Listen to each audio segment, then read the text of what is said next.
The male fighter hails from Shuju. While the region has a long-standing traditions of martial arts history, most fighters in Arad, however, were female-dominant thanks to Shannon Meyer.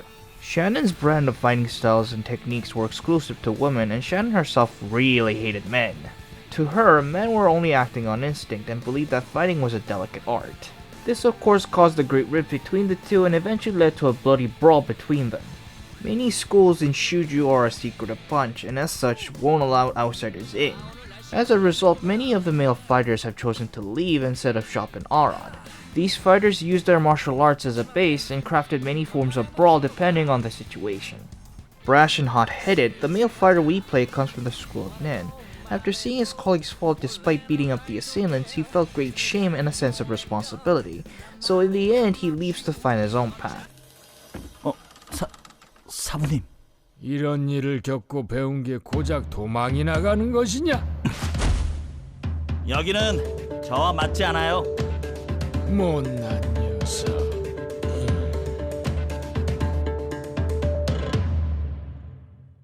His archetype is what we see in a lot of popular media, so as such, just like his sister class, his lore is simple-ish.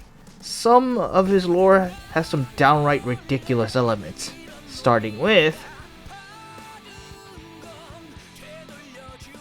So, unlike the female Nen Master, who is a prodigy, has a natural talent of controlling Nen and puts in the effort, the male Nen Master has none of that. Feeling desperate, he eventually comes across a forbidden method with the aid of a specialized tattoo that can help him out to do just that. But this was deemed forbidden for a reason, as the mystical ink draws out the life force of his host. So by the time Homeboy reaches second awakening, he finds out he has exactly 1 year to live. So he trains his butt off, reaches some form of enlightenment, and is now able to draw out Nen from nature to sustain himself and do more. His Neo-Awakening takes it even further, as he elevates himself to become one with Nen, and literally becomes a Nen Buddha incarnate. I mean, just look at him. Look at this mofo. He's all shiny and radiant, what the heck?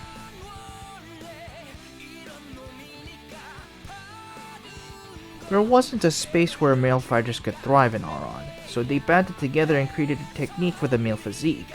They crafted a martial arts centered on fast movement and kicks, likely to answer to Shannon Meyer's discrimination. But unfortunately, this was looked down upon and laughed at by many female fighters for being predictable, reckless, and bullheaded. As a result, a fight breaks up between the two, and the male strikers lose, retreating deep within the mountains, which surprisingly added to their benefit. At a glance, they may seem reckless, but their explosive techniques and their fiery attitude will blow everyone away. Oh, and if you're wondering about the tattoos on his second and Neo-Awakening, well, it supposedly helps him to carry that same explosive techniques onto his fists. Upon reaching Neo-Awakening, he is able to manifest his fiery passion, literally symbolized by the chest tattoo, onto his techniques, and it also gives him flaming nipples. Make of that what you will. Okay, female brawlers use poison to fight. Male brawlers, they use everything. Hidden blades, bricks, sand between the eyes, broken glass bottles, and steel pipes. You name it, they use it. They are the worst sons of bitches you'll ever come across in the back streets of Arad. They favor death matches where everything goes. As long as they win, they'll use every dirty trick in the book. Hell, they'll practically beat you with said book if it's in their reach. Okay, we now go from wrestling to more of judo and Brazilian jiu-jitsu. The male grappler is a part of a gang called the Black Opals, or the Black Pearls, I don't know which. Anyways, since there were many dojos for men as a way of retaliating against Shannon Meyer's ways, not all of them were down with this. That's when they established the Opals to test these so-called dojos and their masters to prove their legitimacy, as many of them would be corrupt and take the money off of innocent people as protection. However, the Opals didn't go after those that were credible and legit.